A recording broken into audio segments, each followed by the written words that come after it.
মণিপুরে কর্মরত অবস্থায় রহস্যজনক মৃত্যু উদারবন সমষ্টির যুবকের।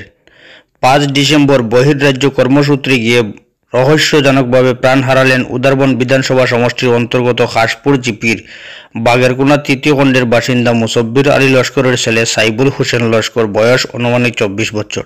জানা যায়, কর্মের সন্ধানে তিনি মণিপুর রাজ্যের অক্রুল লাংথাং এলাকার গিয়েছিলেন। গতকাল ৪ ডিসেম্বর রাতে নিজ রুম থেকে বেরিয়ে যান সাইবুল।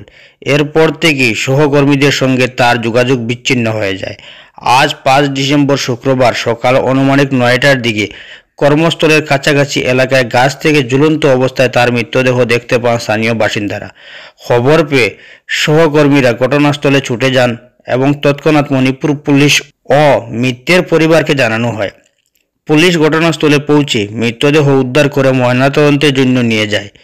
আত্মহত্যা কি না কোনো রহস্য রয়েছে তা পুলিশ তদন্তে প্রকাশ পাবে বলে জানা গেছে। মৃত সাইবুলের পরিবারে রয়েছেন বৃদ্ধ মা, বাবা, স্ত্রী এবং মাত্র ৩ বছরের একটি কন্যা সন্তান। প্রশাসনিক কার্যক্রম শেষে মৃতদেহ গ্রামের বাড়ি বাগেরকুনায় নিয়ে আসা হবে বলে পরিবার সূত্রে জানা গেছে। যুবকের অস্বাভাবিক মৃত্যুতে এলাকায় শোকের ছায়া নেমে এসেছে।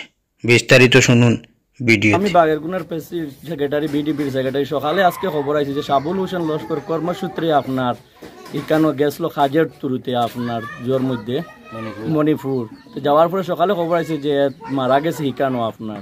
তো যাই হোক, মারা যাওয়ার পরে তার সাবুল হোসেন লস্কর, তার বাবার নাম হইল মুসব্বির আলী লস্কর, তার বয়স ২৪, ঠিকানা হইল কাশপুর বাগেরকুনা আপনার থানা উদারবন। তো এখন তো ছোট মেয়ে একটা আছে, তার বিবি একজন রাকিয়া মারা গেছে। সাইবুল হোসেন লস্কর যখন মারা যায়, আমরা সকালে খবর পাইছি যে নিজভাবে হত্যা, নিজে ফাঁসি লাগিয়া মারা গেছেন। এখন যাই হোক, মণিপুর প্রশাসন এইটা তার ব্যবস্থা করিয়া কালকের মধ্যে মোটামুটি ডেড বডি আইয়ে পৌঁছবো কাশপুর বাগেরকুনায়। তারপরে আমরা যা বিহিত ব্যবস্থা করার ধর্ম হিসাবে আমরা তারে যা কিছু করা হয় তার করা যাইব।